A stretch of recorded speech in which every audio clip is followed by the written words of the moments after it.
Yo, what up, Street Dogs? Eric Kim. So, a thought on exposure. So exposure is interesting to me because there's so many different contexts that we could talk about exposure.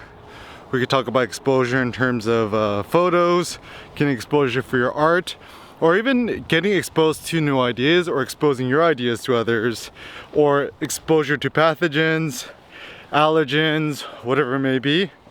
And it seems that exposure is a good thing. So sun exposure is good. It seems for the most part, levels of exposure are good. So for example, if you go out and get some fresh air and sun, that's good exposure. But if for some reason you're on a spaceship right next to right next to the sun, that would be a little bit too much exposure, and that'd probably not be good for you. Or even when it comes to like allergies or germs and stuff like that, how do we actually become stronger? We have micro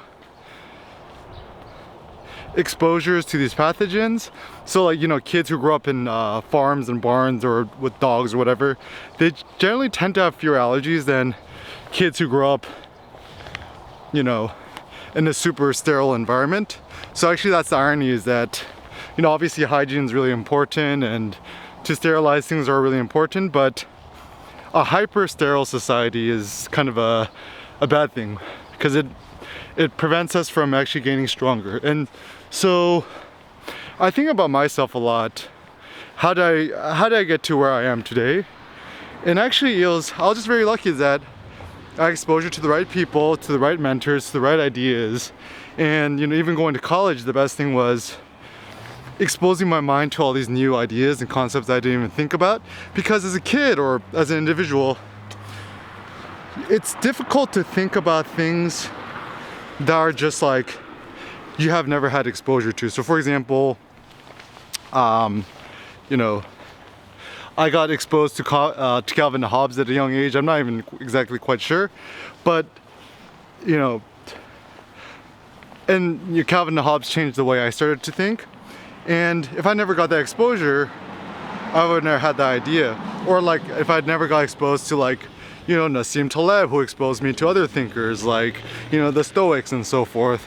And so that's why I think from an entrepreneurial perspective, it's very smart and it's a good idea to, the reason why you want to spread your seed is that you want to expose other people to new ideas, new thoughts that, you know, this is where the internet's great, is it exposes you to new ideas and you can hyperlink to other things. And this is where I actually really like Wikipedia or Wiktionary, is that it becomes a rabbit hole which exposes you to new ideas and allows you to keep thinking more, living more, and doing more. So I just like, it's exposing people to new possibilities, new opportunities, to new modes of doing things. And so for example, I was at the park, right? Now that all the gyms are closed. I'm like, how come I never thought about this? Instead of doing deadlifts or squats, I could just throw rocks around. So I've just like been picking up the heaviest rock I could find, picking it up and walking with it as far as I can. I'm like kind of doing strongman style now, or just taking a rock and just trying to shot put it as far as I can. So I was never exposed to this idea, and I was able to learn through just randomness and chance. And now I'm like, oh, maybe I could expose others to this idea. And so yeah, like expose yourself to new ideas. This is why libraries are good, randomness is good. Even like the whole Google, like I am lucky thing seems like a pretty good idea. I don't even know if that's around anymore. But let's continue to think about in life.